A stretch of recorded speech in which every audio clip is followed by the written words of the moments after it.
Radio Nacional a media mañana, con Samantha Villar y Carlos Santos.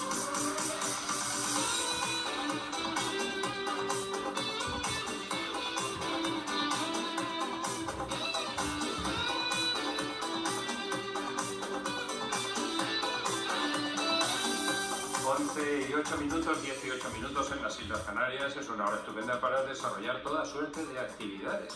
Para trabajar, como estamos haciendo algunos, para escuchar la radio, como estaréis haciendo muchos, o para escuchar la radio mientras trabajáis, o mientras andáis de acá para allá, porque se os amontonan las cosas que hacer. Pero también es una hora estupenda para no hacer nada, absolutamente nada. E incluso habrá quien piense que es una hora estupenda para aburrirse, para disfrutar del aburrimiento, si es que alguien lo disfruta, o para sufrirlo, si, como es costumbre, hay alguien que lo sufre. Del aburrimiento vamos a hablar en esta hora.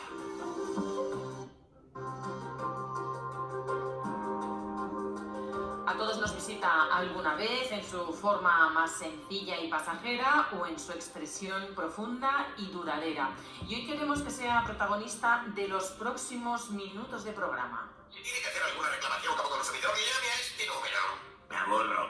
Me aburro, me aburro. Es un clásico que Homer Simpson diga que se aburre. Queremos escuchar la voz del aburrimiento, explorar sus razones y encaminar nuestros actos para volver a un estado óptimo de satisfacción. Esto es lo que nos propone el libro La enfermedad del aburrimiento de Josefa Ros Velasco. Es Premio Nacional de Investigación y es investigadora especialista en estudios del aburrimiento. Lleva una década estudiando este fenómeno cotidiano. Josefa, buenos días. Muy buenos días, me aburro. Mira, a mí no me da tiempo de aburrirme, ¿eh? Vamos a hablar de esto, Josefa. Pero desde el principio, ¿de qué manera se produjo el aburrimiento en tu vida para decidir estudiarlo? Dijiste, esto hay que investigarlo. Bueno, no porque me aburra realmente, no es porque sea una persona con mucha tendencia a padecer aburrimiento, sino porque, bueno, yo era consciente de que el aburrimiento es un estado de malestar que todos experimentamos en algún momento de nuestro día, de nuestra semana, de nuestra vida, a fin de cuentas. Y bueno, esto no tiene nada de malo, ¿no? Es algo que forma parte del día a día, de la cotidianeidad, pero sin embargo, a medida que iba leyendo más y más sobre este fenómeno del aburrimiento, me di cuenta de que hay instancias en las que el aburrimiento se convierte en algo patológico. ¿Por qué? Pues porque hay formas de experimentar el aburrimiento que son muy dolorosas, que se prolongan en el tiempo, ese aburrimiento del que no conseguimos desasirnos, no podemos salir de esa fuente de aburrición, y en esos casos el aburrimiento se convierte en algo peligroso. Y por esto decidí dedicarme a estudiar el aburrimiento, para ahondar más en estas instancias. ¿Y en qué se diferencia el aburrimiento, yo que sé, de la melancolía, de la falta de horizontes vitales, del vacío existencial? Bueno, pues son dos cosas muy distintas. Cuando hablamos de aburrimiento en el sentido más común de la palabra, de lo que estamos hablando es de un estado que se produce cuando hay un desequilibrio entre nuestra necesidad de estimulación cognitiva, es decir, esa necesidad que nosotros tenemos de sentirnos estimulados, y lo estimulante que percibimos el entorno. Es decir, nos aburrimos cuando de repente, bueno, pues esa realidad en la que nos encontramos inmersos, esa actividad con la que estamos tratando de ocuparnos, ya no nos satisface, ya no nos representa ningún reto, ¿no? Es algo que ya de sobra conocemos y necesitamos algo más. Bueno, pues ese tipo de aburrimiento es muy sencillo, es muy cotidiano y no tiene nada de malo, como digo, no tiene demasiada profundidad, porque en el mismo momento en el que nosotros empezamos a experimentar ese malestar, inmediatamente diseñamos en nuestra mente una estrategia de huida y tratamos de ponerla en práctica. Y así, bueno, pues desaparece el aburrimiento y todo perfecto. Sin embargo, cuando hablamos ya de melancolía, por ejemplo, es un estado de aburrimiento mucho más profundo. Es un estado de aburrimiento que deviene del hecho de no ser capaces de dejar atrás aquello que nos está produciendo el aburrimiento, que yo llamo a veces fuente de aburrición. Pues en algunos casos, oye, porque estamos en un contexto muy constrictivo, en un contexto limitante, porque aquello que nos aburre, oye, pues no lo podemos dejar atrás, estamos obligados a padecerlo. Y ahí es cuando ese aburrimiento que se perpetúa en el tiempo acaba derivando en algo así como una melancolía, ¿verdad? Hace que al final, oye, pues la vida no merece la pena ser vivida, no encontramos sentido a despertarnos por la mañana porque ya sabemos a lo que nos vamos a enfrentar y sabemos que no podemos responder frente a eso. Josefa, hay muchos investigadores en el mundo centrados en el aburrimiento. Digo que tú lo sabrás porque tú el año pasado fundaste la primera asociación científica y cultural del mundo para el estudio del aburrimiento, la International Society of Boredom Studies. Sí, es cierto. ¿Hay mucho investigador en este campo? Pues no sé qué responderte a eso, Samantha, porque algunas veces cuando digo la cifra aproximada de investigadores en estudios de aburrimiento y lo pongo como algo, oye, como un hito, luego me dicen, pues no es para tanto, Josefa. En realidad, si lo comparamos con los que estudian el cáncer, el Alzheimer, pues seremos aproximadamente como unas 50 personas, más o menos. Vale. En la sociedad hay muchas más porque, bueno, a la sociedad que además unirte a ella es completamente gratuito, pues se unen personas que simplemente tienen interés por saber qué estamos haciendo o quieren dialogar con otras personas, hablarles de su propio aburrimiento. Pero trabajando científicamente seremos unas 50 en todo el mundo. Josefa, dices hablar del aburrimiento, pero yo diría que ha habido cierto pudor históricamente a reconocer que uno se aburre. Y sigue habiéndolo, y sigue habiendo pudor a reconocer el aburrimiento, es una pena. Pero sí, claro, porque el aburrimiento siempre se ha considerado desde un prisma negativo. Por ejemplo, si nos remontamos a la antigüedad, oye, pues hablar del aburrimiento era vergonzoso, admitir que uno se aburría era una vergüenza, porque al fin y al cabo la máxima cultural de esta civilización era dedicarse a los asuntos públicos y bueno, oye, pues admitir que uno se aburre era tanto como decir, me aburre aquello que debería motivarme. Entonces, oye, pues no se quería confesar el aburrimiento. Después también se llegó a considerar como uno de los 8 pecados capitales, cuando los pecados capitales eran 8, por si acaso 7 fueran pocos. Y tampoco se quería reconocer el aburrimiento por considerarse un pecado. Y actualmente, bueno, desde que comienza la modernidad lo que nos sucede es que admitir el aburrimiento es casi tanto, bueno, pues como reconocer que somos personas poco productivas, poco imaginativas, con poco mundo interior, y no queremos reconocer eso. Sí, pero llega un momento en que tampoco está bien visto y que alguien diga, como acaba de decir Samantha, o como voy a decir yo ahora mismo, que somos personas que prácticamente no sabemos lo que es aburrirse. Y es rigurosamente cierto. Sí. Es decir, yo no recuerdo la última vez que me aburrí. Yo no sé, lo identifico, debe ser una sensación incluso placentera el estar aburrido, porque siempre tenemos una cosa que hacer o otra, cosas que nos gusta hacer en lista de espera. Entonces, yo no sé si esto también es negativo por alguna razón, pero sí sé que no está bien visto decirlo. Bueno, esto lo que es muy curioso, porque ese tipo de afirmaciones provienen de una confusión en los términos. El aburrimiento nunca es placentero. De hecho, es que es una parte natural del aburrimiento el que lo experimentemos de la mano de un malestar, de un fastidio, de una molestia. Si no fuese así, no cumpliría con la función que cumple realmente. Es simplemente el ocio, ¿no? Claro, es algo totalmente distinto. Nosotros cuando nos aburrimos nos sentimos siempre mal. Nadie puede desear aburrirse o decir, uy, ya me gustaría a mí tener tiempo para aburrirme. Oiga, no. A usted lo que le gustaría sería tener tiempo libre.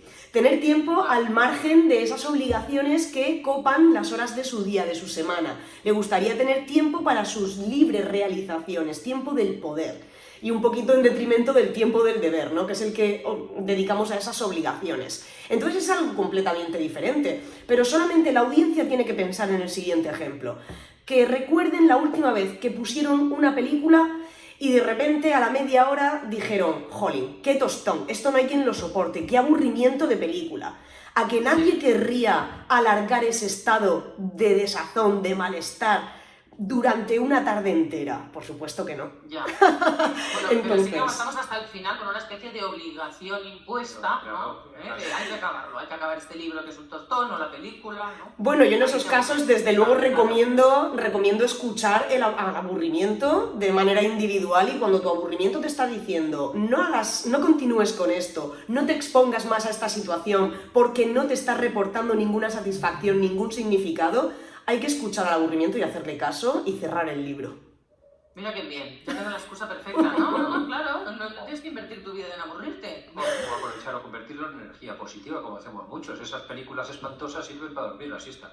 Eso sí. La estrategia de huida, ya está ahí la estrategia de huida. Oye, Josefa, y aburrirnos nos hace más creativos, porque es un mantra que se repite este. Sí, es un mantra que se ha puesto de moda desde que comenzó casi la pandemia, no sé por qué, pero ha venido de la mano con esto. Supongo que porque el confinamiento al principio también pues nos hizo experimentar más momentos de aburrimiento. Pero no es realmente, no es cierto. El aburrimiento es reactivo, el aburrimiento siempre nos hace reaccionar, excepto en aquellos casos en los que es disfuncional, en aquellos en los que por razón del contexto o del individuo, pues oye, no podemos llevar a cabo esa estrategia de huida y materializarla y ponerla en práctica. Pero en circunstancias normales el aburrimiento lo que es reactivo. Como necesitamos, el ser humano necesita huir del dolor y buscar el placer donde quedarse, pues en el momento en el que nos estamos aburriendo vamos a hacer lo que sea para huir de ese dolor. Ahora bien, ¿eso en lo que se traduce, esa respuesta que damos frente al aburrimiento, se traduce siempre en algo creativo? Pues no, lo cierto es que no, es una lástima, pero no. La gran mayoría de nosotros... el aburrimiento, lo Claro, sí, estamos romantizando el aburrimiento y no hay por qué hacerlo. O sea, el aburrimiento ya es funcional por sí mismo, no hay por qué adornarlo con nada más. El problema está en que, claro, vendemos esta idea, pero a nadie le convence, porque en el momento en el que nos estamos aburriendo nos damos cuenta de que la mayoría de nosotros lo que hacemos cuando nos aburrimos es recurrir a esos entretenimientos más fácilmente accesibles que ya conocemos, que nos han funcionado en el pasado. Así que nos estamos aburriendo con esa película de Netflix y pasamos a HBO, y después nos vamos a la red social Twitter, y cuando nos aburrimos nos vamos a Facebook. Entonces, oye, ahí demasiada creatividad tampoco es que haya. Josefa decía, pues, has dejado claro que aburrirse es una cosa muy diferente a estar sin hacer nada, ¿no? Pero, ¿qué tienen que ver? ¿Cuál es la relación entre el aburrimiento y la diversión? ¿El aburrimiento es lo contrario, aburrirse es lo contrario de divertirse o no exactamente? No exactamente. Siempre digo que aburrimiento es lo contrario a significado. Divertirse lo asociamos pues con estar, ¿verdad?, en un entorno jovial, estar pasándolo bien. Yo paso muchas horas al día trabajando en esto del aburrimiento, además trabajo en residencias de mayores y no estoy riéndome, no estoy divirtiéndome, ni muchísimo menos. Pero tampoco estoy aburriéndome, porque lo que estoy haciendo es muy significativo para mí y pienso que va a ser significativo para otras personas. Así que aburrimiento al fin y al cabo es lo contrario a significado. Volviendo sobre esto de las residencias, por ejemplo, aquí me encuentro con muchas personas que tienen actividades todo el día y aún así se aburren. ¿Por qué? Bueno, pues porque son actividades lúdicas, pero a lo mejor a esas personas no les reportan ningún significado, no consisten en actividades que den continuidad a su biografía, a sus aficiones del pasado. Así que, en absoluto, uno puede estar no divirtiéndose y eso no significa que te vayas a estar aburriendo. Claro, y respecto a los niños, ahora nos has hablado de la gente más mayor, pero también hay una idea bastante consolidada de que a un niño hay que dejarle que se aburra, que eso es bueno para el niño, ¿es verdad? Pues es tan bueno como que un adulto se aburra. Nosotros vemos ese malestar que sentimos cuando nos estamos aburriendo y claro, uno como padre tiene que plantearse, ¿quiero yo dejar que mi hijo experimente ese malestar? No pasa nada porque experimente un poquito de aburrimiento, por supuesto, pero claro, esa idea de decir, voy a dejarlo en su cuarto aburriéndose con la falsa esperanza de que el niño va a ser más creativo, va a ser más inteligente, pues es un poco absurdo. Al final lo que sucede es que los niños pues son muy curiosos, se cansan enseguida de las cosas, enseguida experimentan esa sensación de ruptura, ¿no?, con la realidad, y vienen a los adultos a decirnos, oye, cuéntame un poquito qué más hay, ábreme esas posibilidades en el horizonte, de qué otras formas puedo ocupar mi tiempo significativamente. Tú eres mi padre, tú conoces mejor el mundo, aconséjame, guíame. Pero no, ciertamente no tenemos por qué dejar a los niños que estén sufriendo. ¿Por qué? El término de aburrido no solamente lo aplicamos para situaciones emocionales propias, estoy aburrido, sino también para etiquetar a personas, a otras personas. Sí. Es aburrido. Oye, ¿es atinado etiquetar a alguien, calificar a alguien como aburrido? ¿Hay personas aburridas? Hay personas aburridas. Pero porque aburren a los demás. Sí. De hecho, uno de los motivos por los cuales nos da mucho miedo admitir que nos aburrimos es por eso, porque no queremos que los demás piensen, uy, si esta persona tiende a aburrirse es porque también es aburrida y me va a acabar aburriendo a mí. Alguien que su carta de presentación es, uy, no, esto no, que me aburre, no vayamos al teatro, que me aburre, salir a tomar unas cañas me aburre. Oye, me da un poquito de miedo, ¿verdad? ¿No te apetece quedar con esa? Porque se supone, es contagioso el aburrimiento. Hombre, claro, al final esa persona va a hacer que tú te acabes aburriendo, desde luego que sí. Entonces hay personas que resultan aburridas a otras. Como parte del contexto, puedes encontrarte con una persona que hace que esa situación en la que te encuentras se torne aburrida por culpa de su sola presencia.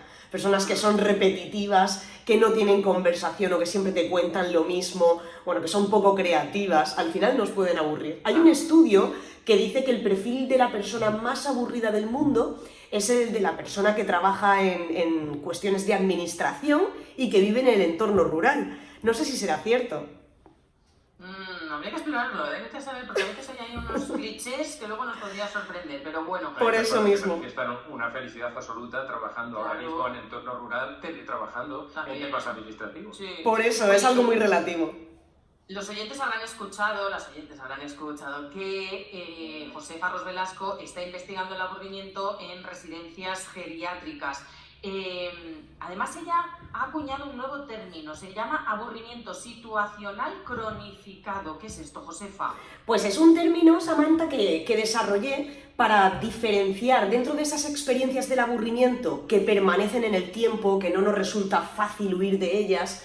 Yo quería diferenciar entre cuando el aburrimiento se perpetúa por razón del individuo y cuando se perpetúa por razón del propio contexto. Porque cuando el aburrimiento se hace crónico por razón del individuo, por nuestra personalidad, porque tenemos una alta propensión al aburrimiento, bueno, pues a esto la literatura científica sí le había puesto una etiqueta, que es el aburrimiento crónico individual. Sin embargo, yo me daba cuenta de que también algunas veces las personas se quejan de estar aburriéndose constantemente y no es por su personalidad, no es porque tengan un trastorno de la conciencia ni porque tengan una alta propensión al aburrimiento, es porque se encuentran en una situación concreta que les produce ese aburrimiento.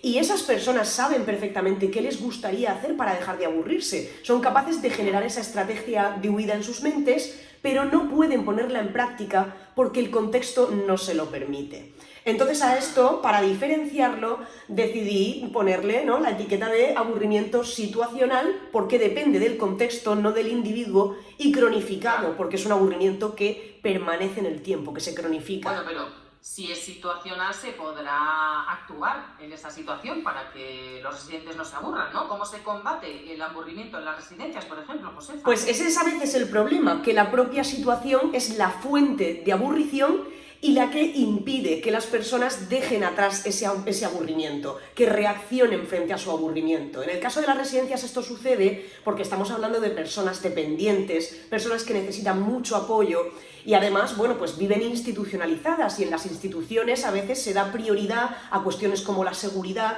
Y esto va, claro, se necesitan procesos de rutinización y va en detrimento de la personalización, de la espontaneidad, de la variedad, que al final son pues los que combaten, ¿no?, el aburrimiento.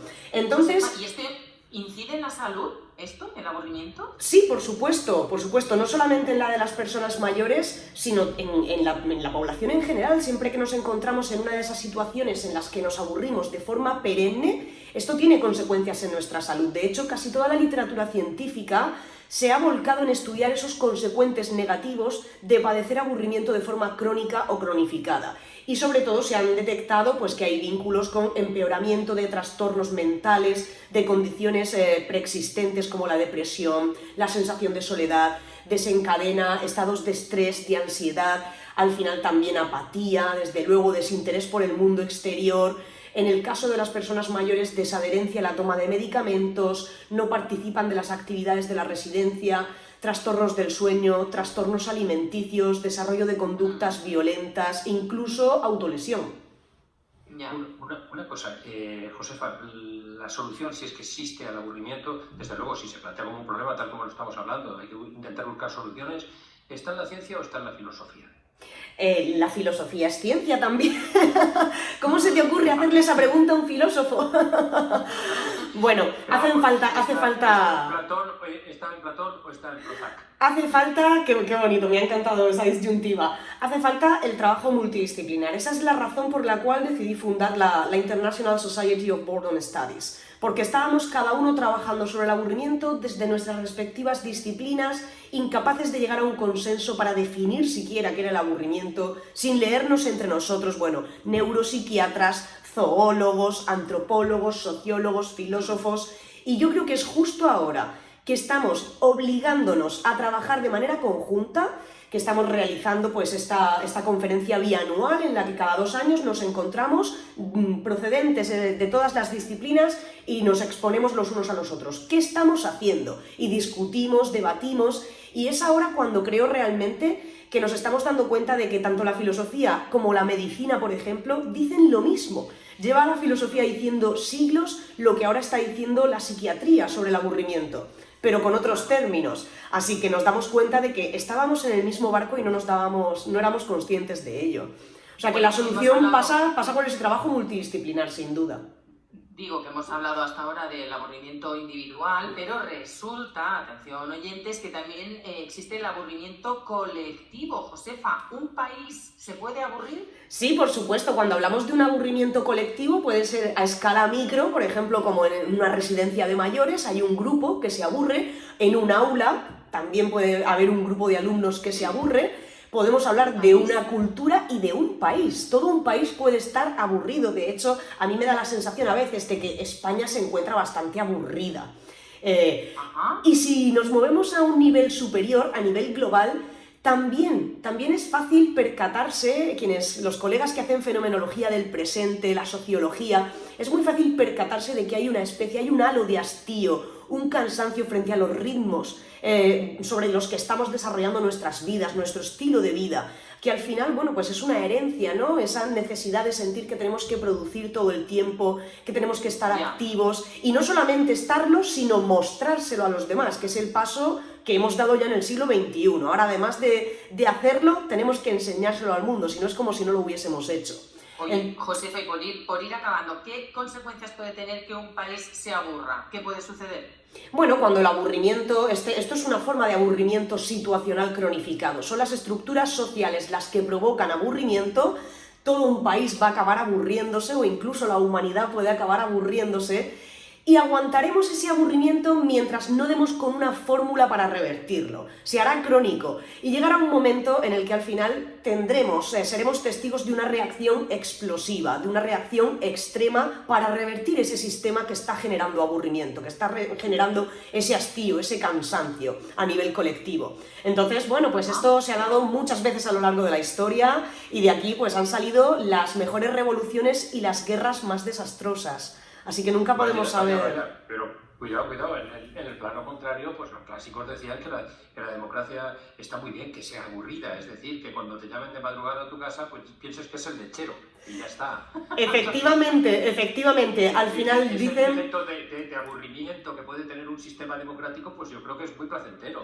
Dicen que quien nace en un tiempo que es aburrido, oye, pues tiene suerte, ¿verdad? Porque al final es una vida con pocos altibajos a nivel político, económico, social. Hay que agradecerlo, ¿verdad? Bueno, Josefa Ros Velasco, filósofa, autora de La enfermedad del aburrimiento, publicado por la editorial Espasa, ha sido también Premio Nacional de Investigación por sus estudios del aburrimiento. Muchísimas gracias por estar aquí en A Media Mañana sin aburrirnos ni un ápice. Muchas gracias, Josefa. Un placer enorme, un abrazo muy fuerte. Un abrazo, adiós.